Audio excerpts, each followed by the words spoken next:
Halo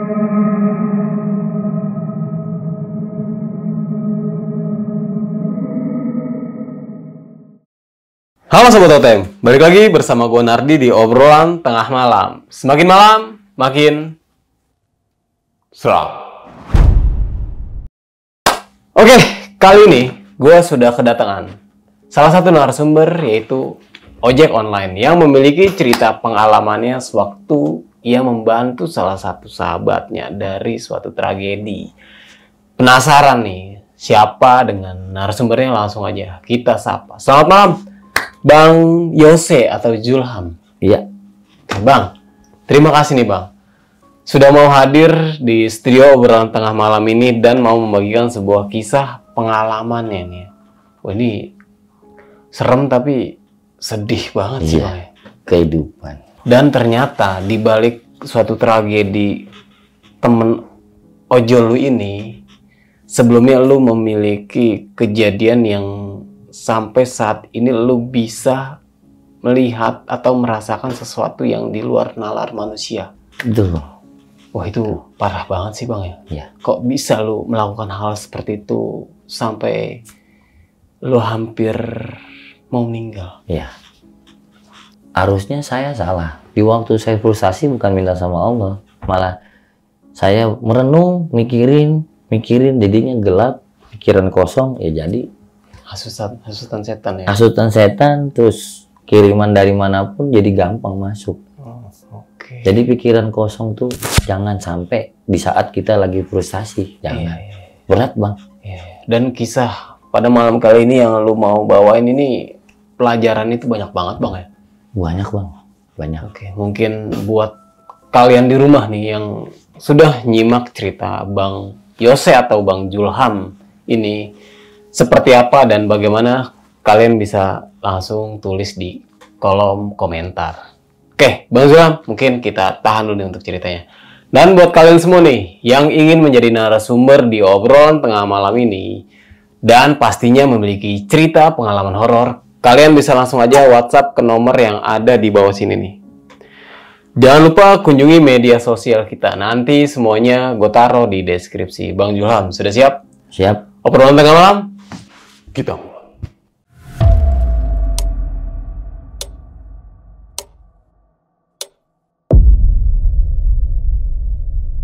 Jadi gini Bang, ceritanya dari awal sebelum saya bisa melihat dan bisa merasakan makhluk halus.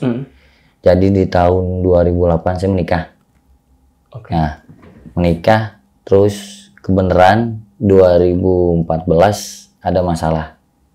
Nah, di situ saya akhirnya melakukan hal bodoh. Saya nggak sadarkan diri, cuman yang saya ingat, benar-benar ingat tuh mimpinya itu saya lagi di sebuah gunung tapi posisinya nggak jelas gitu gunungnya, terus ada pohon-pohon besar dan ada kiai seperti baju putih. Dia bilang satu sama saya, lu belum waktunya ada di sini, mendingan pulang. Saya nggak ngerti, saya pelengok sambil jalan, nyari situasi, nyari jalan keluar, ketemu cahaya sedikit, tiba-tiba saya masuk, saya ngelongok agak sulit cahayanya, saya merem, terus saya baca bacaan dengan apa yang keyakinan saya baca. Akhirnya saya nerobos cahaya, tiba-tiba mata saya kebuka, saya di rumah sakit dengan posisi hidung udah di oksigen, udah dimasukin selang untuk ngeluarin cairan racun. Nah dari situ saya bangun, tiba-tiba saudara-saudara saya yang dari kampung, dari Parung bilang, lu ada dapat kiriman dari seseorang gitu, mungkin dari keluarga atau dari keluarga mantan atau dari orang lain, pokoknya ada katanya gitu, yang buat ngedukung lu minum kayak gini. Udah akhirnya Menghasut ya. ya dari situ saya berpikir ya udahlah, saya terima aja. Tapi mantan saya nggak datang di situ, cuman tahu kabar dan dibilang ya udah, jadi kabar keluarga dibilang ya udah nggak apa-apa. Tapi keluarga saya nggak berpikir ke situ, berpikirnya tahu ini diguna-guna atau gimana, atau dapat kiriman sama orang lain, atau kirimannya nyasar. Gitu. Jadi keluarga saya nggak berani menyimpulkan ini dari pihak mana nih yang ngirim. Nah, saudara saya yang paham seperti itu melihat ada beberapa yang deket sama lu, cuman nggak berani mastiin karena takutnya fitnah. Iya, iya, iya. Biar ada buktinya aja sendiri gitu. Ya udah, dari situ saya bisa merasakan, bisa melihat, tapi nggak bisa terlalu komunikasi, cuman bisa melihat, merasakan sekelebatan sampai saya pernah berkomunikasi sebentar. Dari awal kejadian saya koma, akhirnya saya sembuh dari 2014, terus akhirnya saya beranjak beraktivitas sampai kejadian suatu saat di 2019 ada satu kejadian teman saya yang mengalami kecelakaan ini di Jalan Raya Bogor. Dia anak ojol. Nah, kebenaran setiap ojol itu kan pasti punya komunitas. Oh iya benar. Nah, komunitas kampung atau komunitas di luar daerah. Misalkan Jakarta ketemu Bintaro atau ketemu lainnya kan pasti berkomunikasi baik. Nah, kebenarannya orang Jakarta yang meluncur dapat paket ke daerah Raya Bogor. Nah, di situ setelah dia pulang, dia ngantuk atau gimana, saya kurang paham. Diajarlah adu banteng. Maksudnya? Sama mobil pick up kecelakaan itu tersebut. Jadi teman saya ini kecelakaan di banteng. Jadi teman saya jalurnya benar. Mobil pick up ini dia muter buru-buru, dia ngambil arah bablas. Jadi pas dia ngambil kiri, dia nancep gas, teman saya diajar. Nah, setelah itu diajar adu banteng, mobilnya itu di TKP di kejadian remuk, depannya hancur. Yang mengenaskan lagi, teman saya remuk. Remuknya tuh nggak buyar. Dia remuknya itu tangan kanan kiri tuh udah patah. Tangan kanan udah ke kanan. Jadi posisinya dia begini. Terus kakinya tuh nggak normal lah, udah melintir ke atas. Tapi kepala masih sehat karena pakai helm. Karena dia helmnya helm bagus lah, helm KYT. Jadi postur palanya masih sehat. Cuman dia udah pingsan, udah agak setengah sadar. Sebelum kejadian itu, saya ditelepon. Saya lagi narik, tiba-tiba ditelepon di komunitas. Posisi di mana ente? Bang, aneh posisi lagi di daerah Matraman. Nih, anak-anak mau OTW. Si A, si B kecelakaan. Nah, Matraman dari posisi saya Matraman itu tujuannya memang searah. Mau arah ke Jalan Raya Bogor. Karena kan saya main paket juga. Lokasi lu mana? Coba Sherlock. Saya Sherlock sama tim. Oh deket tuh dari lokasi lu. Yang datang ke situ, yang di luar anak wilayah, ya saya yang paling dekat. Karena posisi saya kan udah ngantar, cuma arah balik. Nah, kebenaran saya meluncur itu sekitar 15 menit ke TKP. Akhirnya sampai TKP, yang tadi barusan saya cerita ke abang, di situ saya menemukan kejadian yang ganjal. Pas posisi dia kecelakaan. Jadi bayangan saya itu udah nggak enak. Saya juga agak sedih ngelihatnya karena memang yang ngobrol sama saya, nongkrong sama saya ya dia. Terus yang orang-orang terdekatnya yang ada di situ pertama ya saya. Yang kenal dia lah gitu kan. Sempet dia sadar, saya pegang tangannya. Kalau gue nggak ada umur, jagain anak bini gue, tolong liatin. Ngomongnya deket kuping. Jadi dia sempet narik saya, terus muka saya suruh deketin mukanya dia, helmnya dibuka, saya tatakin di paha. Kan di jalan tuh posisinya. Jadi tuh posisi di jalan itu polisi belum datang. Ada beberapa polisi tapi nggak berani megang. Saya berani megang karena saya ngeyakinin sama penduduk sekitar situ di TKP kalau saya kenal dia gitu. Kan biasanya kalau kita datang ke TKP kan, ini siapa pasti nanya-nanya. Saya kenal dia, saya tetangganya, saya teman dia. Kebenaran saya satu lingkungan rumah, dekat rumah, cuman posisinya saya lagi ngambil barang juga dan kejadian lah seperti ini. Akhirnya diizinkan sama pihak polisi sama warga setempat dan ada anak komunitas daerah Depok. Ada komunitas, dia nanya, udah bang, nggak ada yang berani megang katanya. Udah bang, saya pegang, saya buka helm. Nah di situ dia bilang ke saya, jagain anak sama bini gue kalau gue nggak ada. Lu sembarangan aja lu. Gue udah nggak enak, badan gue udah nggak ngerasa. Kata dia gitu. Udah lu istighfar aja, istighfar udah. Dia banyak kan ngomong. Saya bingung, saya mau angkat kakinya udah melintir, katanya sambil ngeluh sakit, mukanya udah agak biru, udah mungkin pucat ya, udah pucat gitu.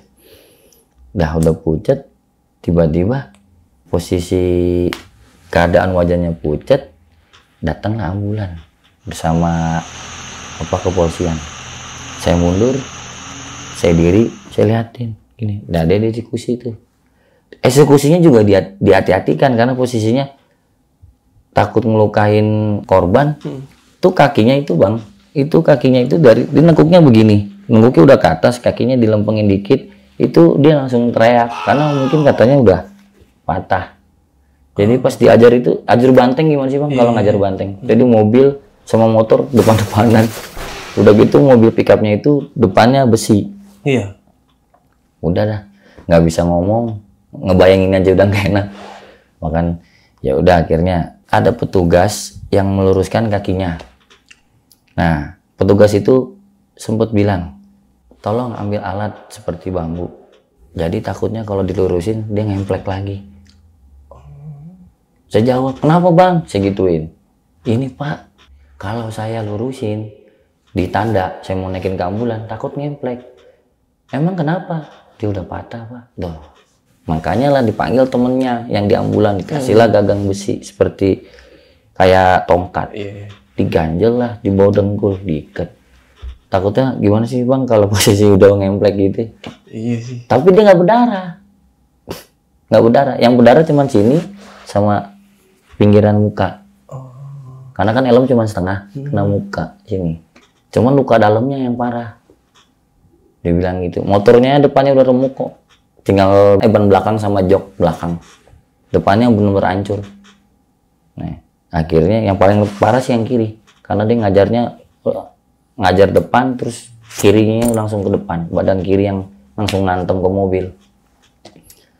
Setelah diperban, kakinya dinaikin lah pelan-pelan. Helmnya sudah kebuka, karena kan saya yang buka. Diganjel, palanya, naiklah ke ambulan. Terus pihak petugasnya bilang, siapa yang dekat? Saya pak. Saya timnya, saya grupnya, saya tetangganya. Kawan-kawan saudara-saudaranya udah OTW pak. Keluarga, istri sama kawan-kawan saya anak Tanah Abang itu lagi meluncur. Nah, ini bimbang di ambulan. Lu mau dibawa kemana? Saya jamin pak, bawa aja ke Cipto karena dekat lingkungan. KTP-nya kan Jakarta Pusat. Nah, lebih dekat kan. Ya udah akhirnya mau nggak mau setuju apa kata saya, dibawa ke Cipto. Nah, di situ ada yang duduk di belakang tempat itu, ada yang duduk 3 orang. Petugas bagian oksigen, satu lagi bagian infus, dan satu lagi saya. Saya adanya di belakang pintu sebelah kanan. Tapi posisinya nggak terlalu mepet di pintu, agak ke tengah. Di pas posisi dia berbaring itu pas paha di samping dia saya. Nah, akhirnya dia megangin tangan saya sampai nangis nih bang. Jadi kayak mengenang gitu, mengenang dia lah, karena kan dia juga baik sama saya. Akhirnya saya pegang tangannya, saya ngomong, lo kenapa sih ngomongnya macem-macem? Enggak, sambil pelan gitu karena nahan sakit. Tapi kuat pak fisiknya. So, udah remuk patah gitu dia masih bisa ngomong. Terus akhirnya dia ngomong sekali 2 kata, akhirnya disuruh berhenti ngomong, bicara sama petugasnya, jangan banyak ngomong pak. Pendarahan bapak yang kepala bawah itu sama lutut kaki parah. Akhirnya diem, dinahan. Istirahat aja pak, gitu. Ya udah. Akhirnya dia merem, diistirahat. Kita nggak sadar kan, kita nggak tahu kan di situ kan ada kayak alat gitu ya bang ya. Nah itu alatnya mah biasa, nggak lempeng gitu, nggak. Tiba-tiba dia merem, saya ngerenung, saya baca WA, saya buka WA, saya ngomong, OTW Cipto, geser arah balik, jangan ke TKP, arah ke Cipto. Akhirnya anak-anak bilang, jawab oke, standby di Cipto. Terus ada yang udah OTW, Sherlock langsung. Nah jadi posisinya ada yang sebagian standby di rumah sakit Cipto, ada yang sebagian OTW menuju. Akhirnya saya Sherlock berjalan, diikutin lah. Biar buka jalan pak. Iya. Kalau di ojol itu kan buka jalan enak. Nah sebelum mereka buka jalan itu kita kan jalan sendiri tuh. ambulan kan menuju ke Cipto. Tiba-tiba dia merem dan dia nggak ngomong apa-apa. Akhirnya saya ngerenung setelah balas WA. Saya ngerenung, saya angkat kepala, dia ada di samping saya lagi duduk. Siapa? Yang ini, teman saya ini, si Harmahum. Samping saya lagi duduk, lagi ngeliatin saya posisi begini. Mukanya cerah, kagak ada kesal-kesal capek-capeknya Apcan. Bahasa kita aja tuh nggak ada capek-capeknya tampangnya, segar kayak habis mandi. Pakaiannya juga masih rapi, pakaiannya sama sama yang gini. Saya ngomong, segini. Saya sampai mukul pala. Apa bener? Lu kenapa? Kok lu keluar? Emang lu udah nggak ada apa? Iya Am, gua udah dipanggil. Dia bilang gitu. Iya Bang Yose, kadernya manggilnya Se. Iya Se, gua udah dipanggil. Titip anak sama bini gue. Sembarangan. Kaget nih sebelah saya yang bagian kontrol alat. Ya? Iya. Oh, oke. Abang ngomong sama siapa? Dia. Saya ngomong ntar, saya bilang dia takut nggak percaya, ya kan? Enggak nih, lagi kepikiran saya lagi oleng aja jadi gitu. Jangan ngomong sembarangan Bang gitu. Tapi posisi alat itu masih stabil Bang. Masih stabil, kagak ada tanda-tanda kematian. Jadi ini kayak pesan-pesan dia terakhir, karena dia ngucap di situ udah nggak bisa. Mungkin dia keluar tuh buat ngucapin ke saya. Setelah itu saya ngomong sambil posisi saya begini, karena kan bersampingan. Saya juga gak takut juga. Teman mau nggak mau teman saya, nggak ada takutnya lah. Nama kita udah kenal dari dulu. Udah. Saya ngomong, lu pesan lu apa terakhir? Biar gue sampaikan sama anak bini lu dan keluarga-keluarga lu. Ada nggak pesan terakhir? Satu, lu jangan lupa sholat ya. Kalau udah inget gue atau udah nggak ada di dunia ini, jangan lupa ibadah ya. Terus pesanin ke bini gue, kalau dia mau nikah lagi sama seseorang atau mau menjalin hubungan sama yang lain, gue ikhlas, yang penting anakku jaga gitu. Pesan gue itu. Terus kedua, bilang nyokap gue belum bisa ngebagiin dia. Sampai di situ saya bengong ngeliatin dia. Terus dia deketin saya begini, terus saya deketin. Dia bilang, sini gue mau ngomong. Di kuping saya dia ngomong, lu bisa ngeliat gue, berarti lu orang yang dipilih yang di atas. Jangan lupa sholat, ibadah ya. Pesan dia terakhir saya inget, dia bilang, jaga anak gue si Rizky yang kecil, ada rezeki lu kirimin. Gue sayang lu Am, ya manggil nama saya. Gue sayang lu, salamin ya. Nah dari situ Bang, saya ngelemes. Pas saya kaget dia bilang, ya udah gue mau pergi dulu, salam sama semuanya. Lu mau mana? Saya langsung dekat. Lu mau kemana sini dulu? Langsung nih berdua kaget. Abang ngomong sama siapa lagi? Gitu. Saya ngomong sama dia. Bang jangan ngaco. Itu aja dia masih normal, napasnya masih ada.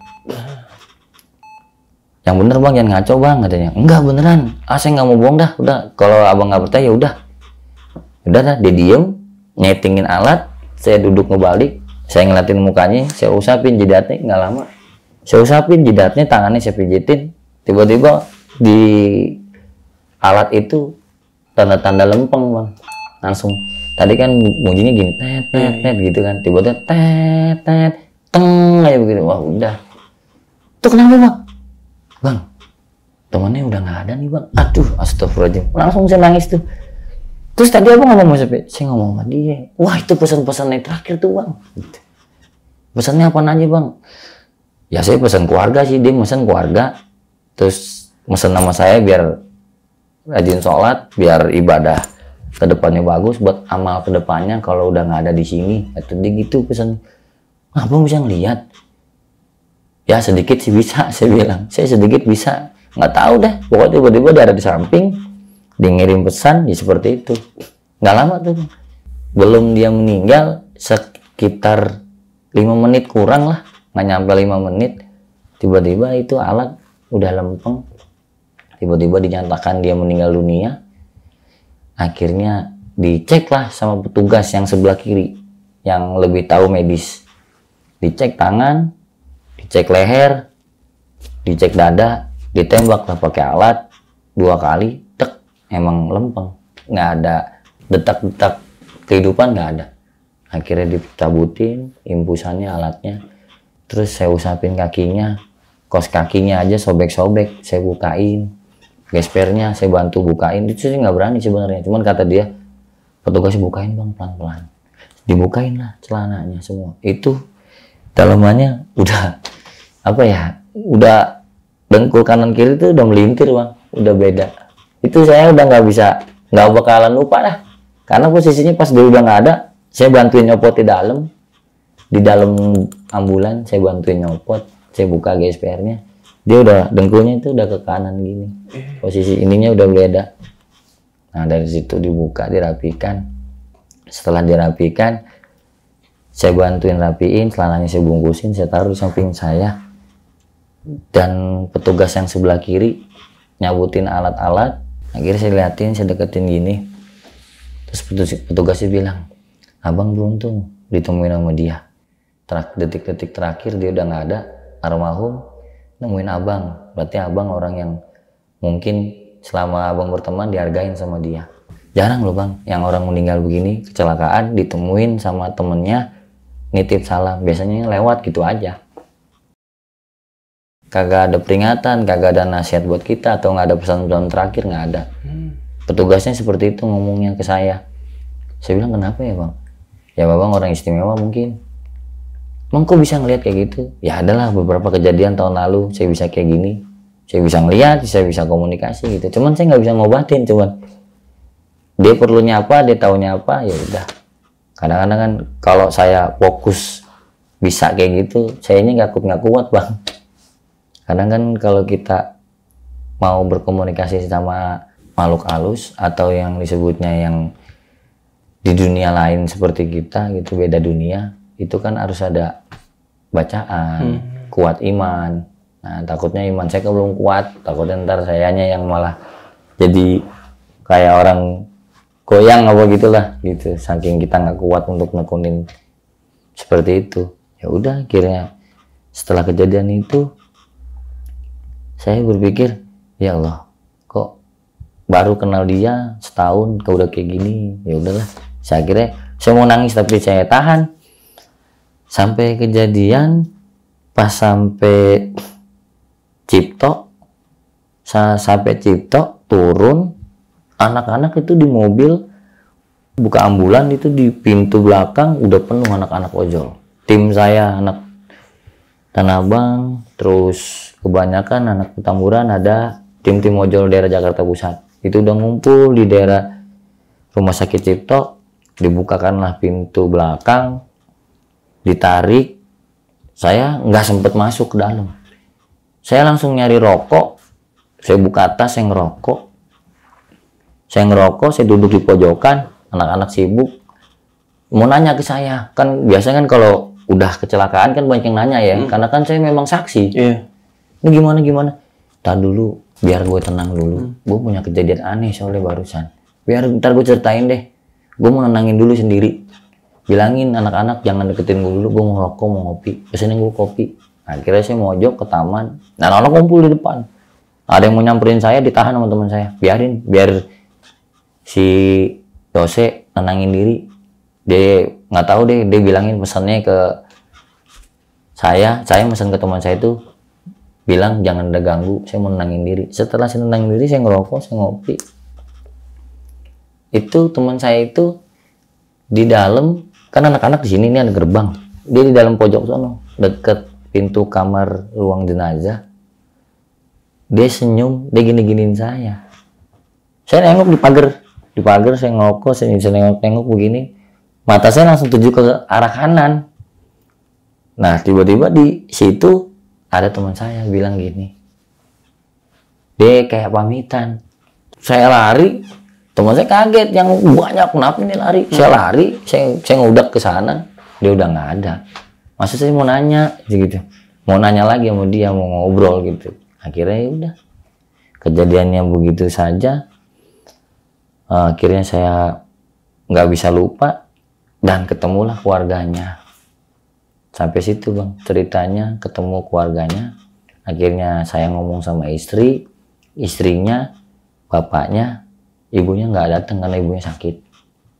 Istrinya nangis, terus akhirnya mau megang tangan saya, dia bilang, bang emang bener pesannya begitu? Iya, kalau lu memang udah ada jodoh lagi, lu mau nikah lagi, diikhlasin sama dia dunia akhirat, dia bilang. Cuman satu pesannya, jangan ngelantarin anak-anak lu. Udah, kalau lu nggak bisa ambil pesan gue yang dari almarhum, ya itu lu tanggung resiko dah. Yang penting lu nikah lagi diikhlasin dan lu suruh jaga anak-anak lu. Udah itu aja, jangan ditelantarin lah kalau udah nikah lagi gitu. Intinya di situ pesannya dia buat istri. Dia sayangnya sama anak dan sama ibunya. Pokoknya dia pesannya itu buat istri dan ibunya. Dari sekian banyak cerita yang saya ceritakan, ini yang bener-bener real, kejadian kejadian kecelakaan di dalam dunia perojolan. Tapi alhamdulillah sih, kalau bagian segi materi dapat rezeki dari anak-anak komunitas, dari pihak aplikator pun nyumbang. Tapi nominalnya saya nggak bisa sebutkan karena kan memang saya kurang paham, kurang tahu dapatnya berapa. Itu langsung ada koordinator saya meluncur, datang langsung ke rumah almarhum untuk ngasih dari aplikator. Karena kan dia pakai aplikator itu kan pakai aplikator Grab. Nah, ada aplikator Grab yang kasih tunggangan. Nah, di lain itu tambahan dari uang-uang anak-anak yang nyelawat. Yang kalau di ojol itu komunitas kan erat. Jadi selama masih hidupnya dia baik, terus dia sama anak-anak care, perhatian, itu temennya banyak loh. Datang ke rumah sampai penuh itu ojol. Pas saya ingat dia juga orang lama di dalam aplikator tuh, dia orang lama. Kalau nggak salah 2016 dia aktif ojolnya.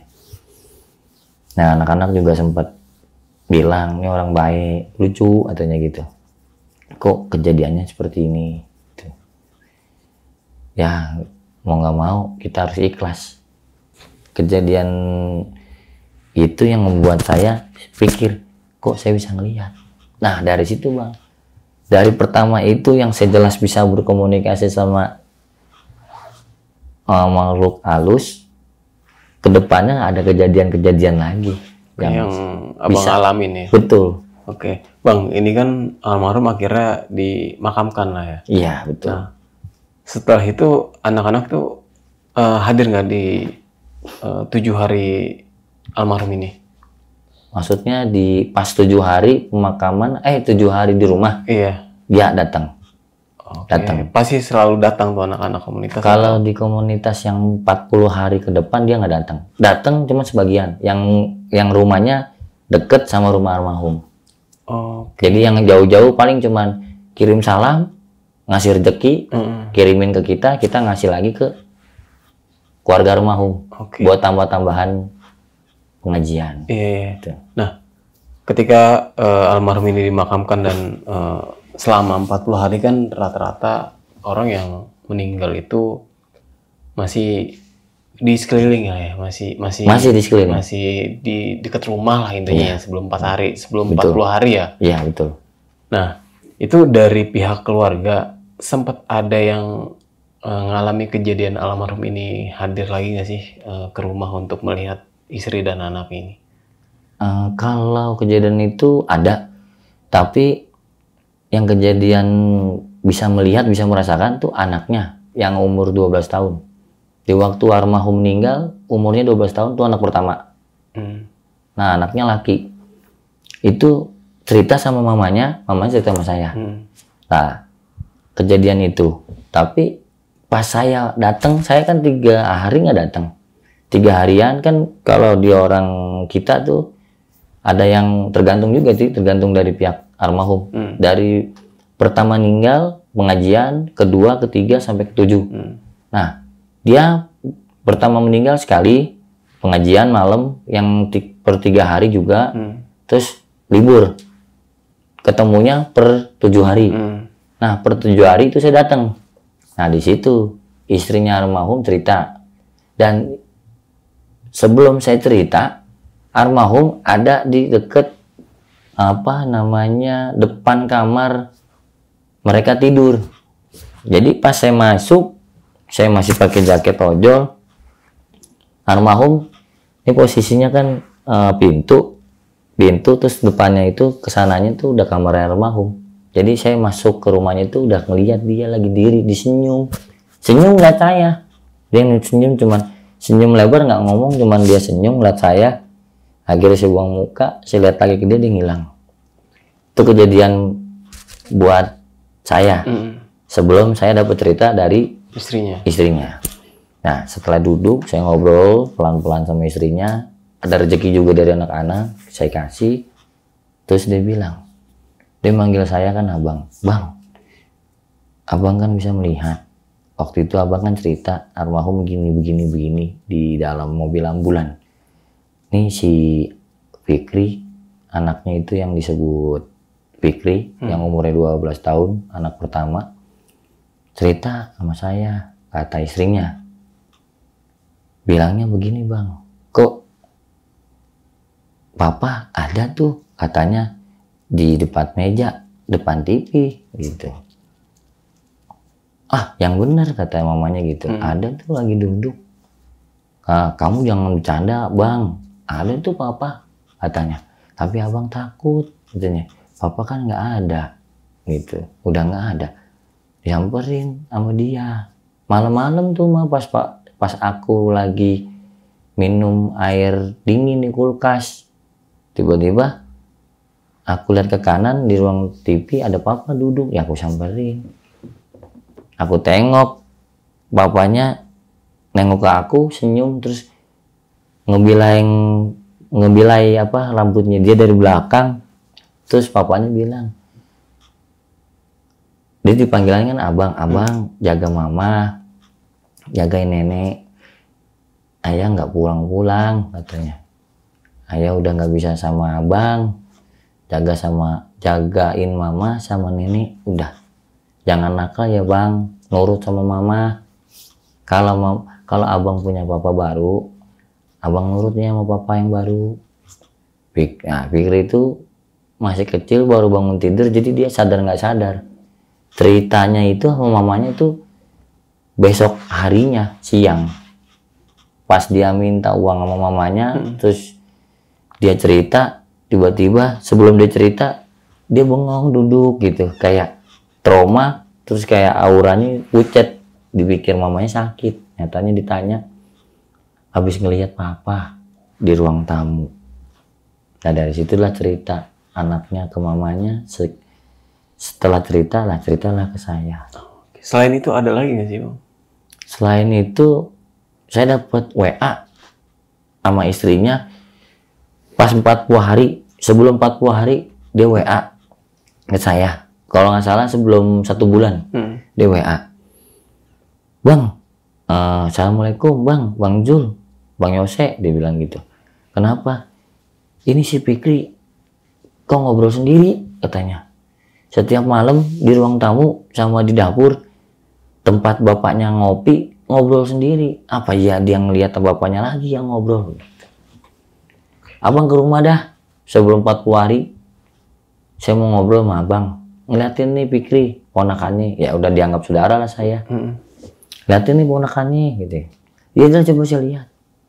Ya udah, dari situ saya datang habis Isya, nyampe rumahnya tuh jam 8 lewat 10 menit. Saya nyampe ke sana, saya bawa gorengan. Akhirnya dibuatkanlah kopi sama istrinya almarhum. Saya duduk, Fikrinya habis pulang sholat Isya.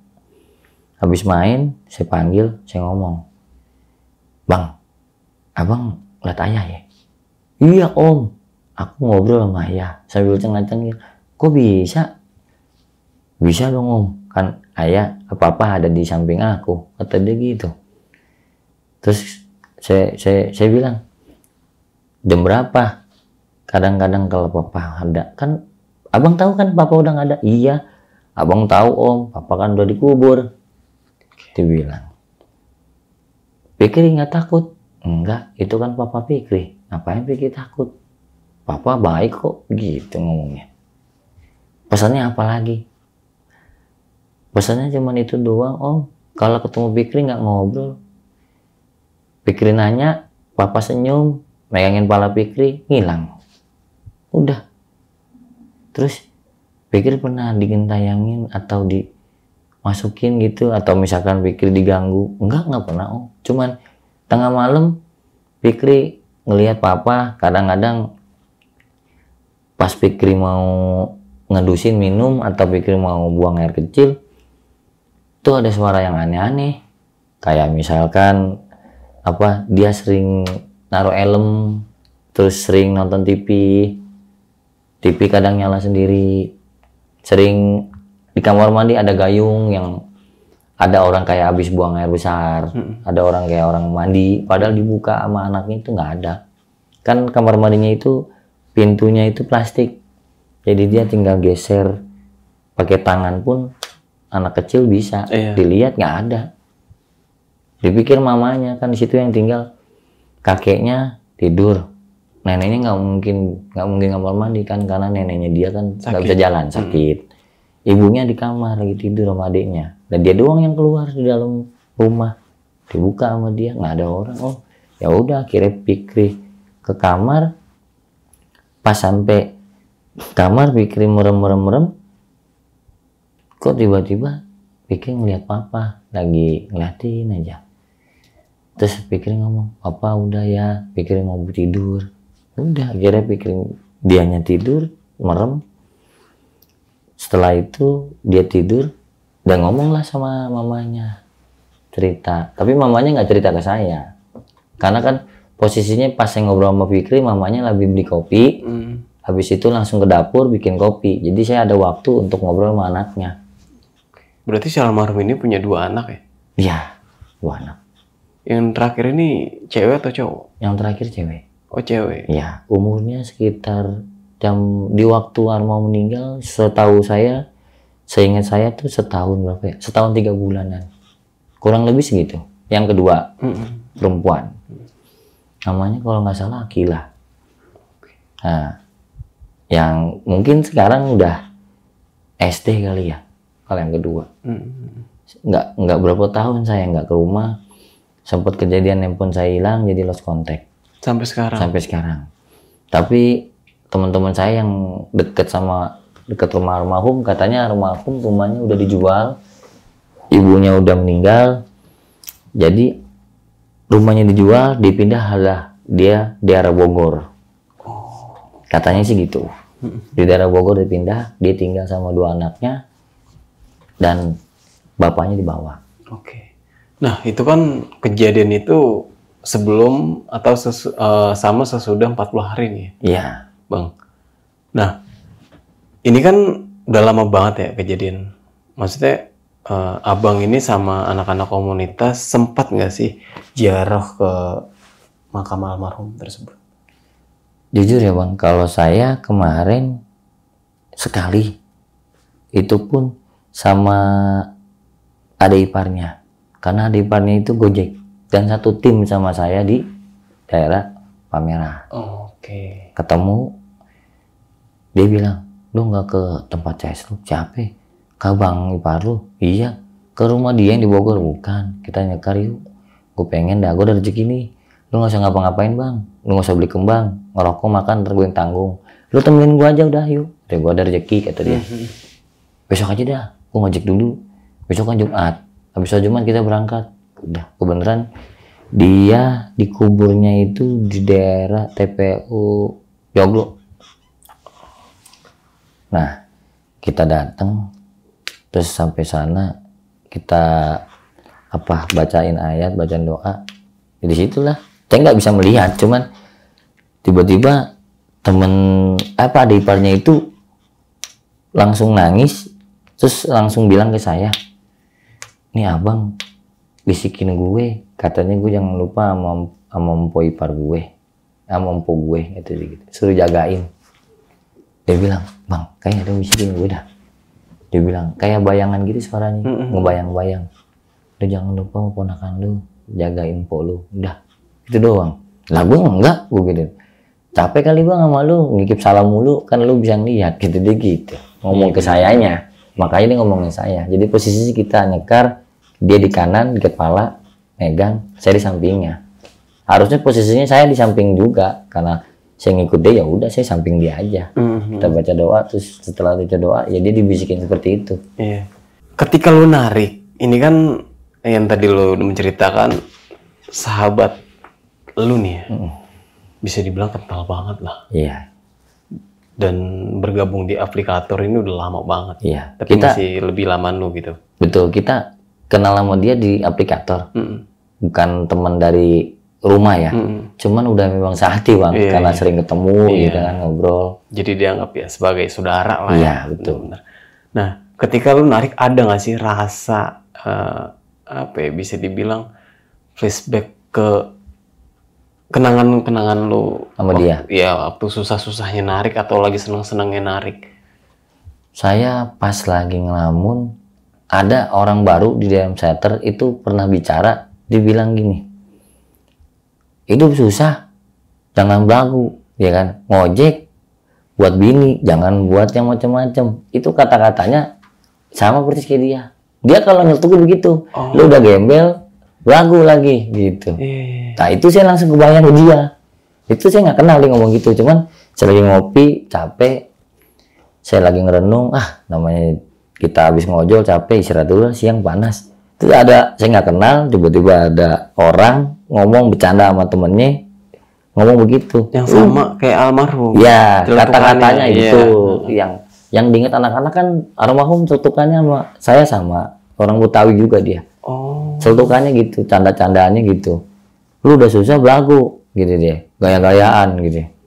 Udah, nikmatin aja hidup, jalanin hidup yang enak, mikirin anak bini tuh. Nah, tuh dia orang ngomongnya bersama, cuman beda versi. Dia ngomongnya, dia karena masih muda, lu udah susah belagu, gitu. Mau handphone pakai gaya-gayaan banyak, mikirin anak bini, jangan nyolot mulu, ngojek yang rajin, gitu. Hampir sama kata-kata cetukannya, saya langsung kebayang, lu sama. Saya bilang sama dia, iya bener bu, bener, saya ngedukung gitu nih, langsung flashback.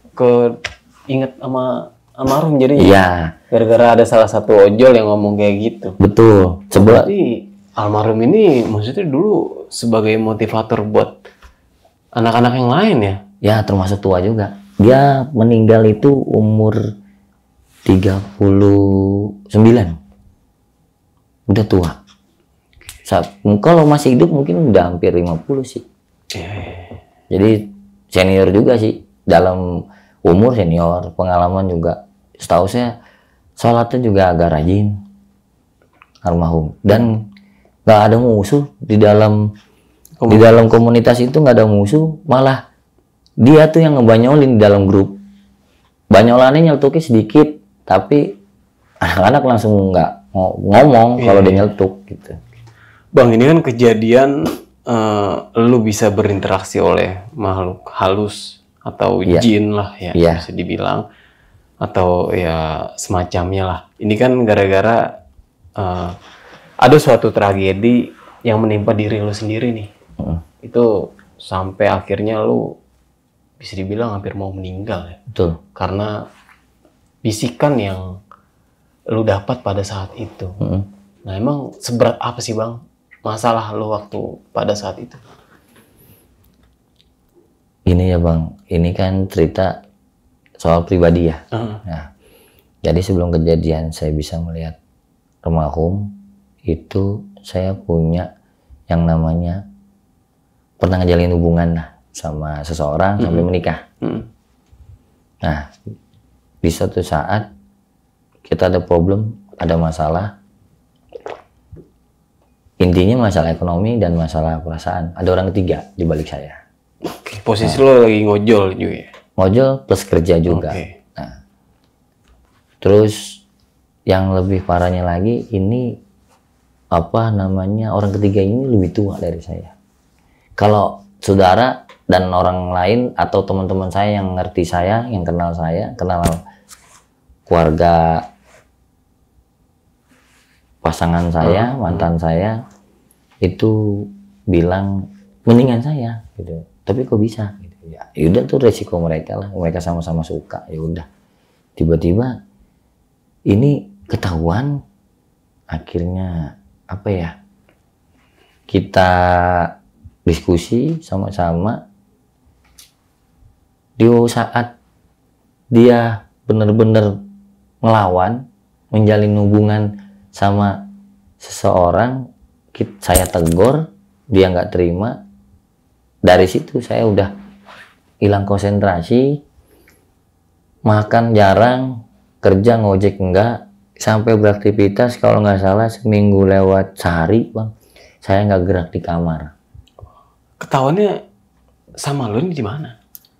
Ketahuannya itu melalui handphone, Bang. HP. Berarti mantan ini nggak ngajak ke rumah lah ya intinya. Enggak.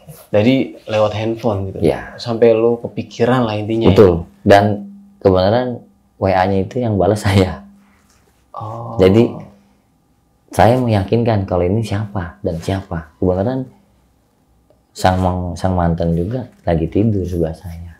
Gitu. Kira lo mencari tahu. Betul. Tiba-tiba dia WA pakai nomor tanpa nama, tanpa foto. Oke, mungkin ya tadi juga abang juga menjelaskan ya mungkin karena faktor ekonomi. Betul. Yang bisa merubah situasi dan kondisi ya. Betul. Wah, bingung juga sih bang sama. Ya kehidupan begitu, Bang. Iya. Kalau kita ekonominya susah, tapi kita nggak saling menghargai, saling percaya, ya gitu jadinya. Kan hidup itu harus banyak bersyukur. Iya benar. Kita nggak bersyukur, mau harta berlimpah nggak ada habisnya. Iya nggak ada habisnya, benar. Hidup susah, kita bersyukur, nikmatin aja. Nikmatin aja, enak. Iya benar. Yang penting nggak ada utang banyak ya, Bang. Nah itu dia bang, intinya. Nah bang, sebelum mengakhiri cerita pada malam kali ini, lu punya pesan-pesan ini buat teman-teman yang nonton kisah lu yang wah anjir ini sedih banget sih sebenarnya. Ada nggak bang? Pesan saya satu, Bang, buat ojol ya, terutama buat anak-anak, rekan-rekan ojol di Jabotabek ataupun di luar Jabotabek. Kalau lelah ya istirahat, kalau banyak pikiran ya sholat. Satu, jangan dipaksakan, yang ada malah kebala, bisa ngerugiin orang sama diri sendiri. Benar. Intinya secukupnya buat orang rumah ada, buat kita ada, udahlah istirahat. Takutnya kejadiannya seperti almarhum. Iya, yang tidak diinginkan ya. Betul. Terlalu dipaksakan, akhirnya lelah, bukannya pulang, diajar terus, dia ngojek terus, akhirnya lelah nggak konsen. Iya. Oke. Ada lagi bang? Satu lagi pesan, Bang, buat apa pribadi ya buat saya. Kalau misalkan dalam rumah tangga menerima apa adanya itu enak. Benar. Nah, ya kejadian saya ya sebenarnya gini. Dalam mungkin Allah udah ngasih jalan. Saya bisa begini karena harus nelen pahitnya dulu. Iya. Nih, kalau saya nggak nelen pahit dengan keadaan yang kejadian seperti dalam rumah tangga saya yang lalu, nggak mungkin saya bisa seperti ini, bisa melihat atau berinteraksi. Benar. Dari situ saya sadar, ya udahlah. Sekarang nerima padanya. Kita sebagai laki-laki, apalagi yang laki-laki yang di luar sana yang nyari duitnya di lapangan, yang kehujanan, ya perempuan kan sama kayak laki. Ada yang mengerti, ada yang enggak. Kalau dapat yang lebih baik, pasti nyari yang lebih baik. Iya. Dalam segi ekonomi. Tapi dalam segi rumah tangga, belum tentu yang orang lama lebih baik. Iya benar. Itu pesan saya, kalau udah dapat laki yang berjuang, mati-matian dapat anak dan istri, ya udah dipertahanin. Pertahanin ya. Ya, sampai kapanpun ya. Ya contohnya seperti almarhum ininya. Iya benar. Dia mempertahankan suaminya padahal padahal si istri almarhum ini ya orang sederhana, orang cukup.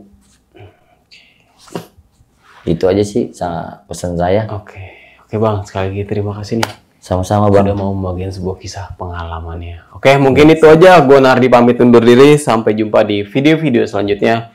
Wassalamualaikum warahmatullahi wabarakatuh.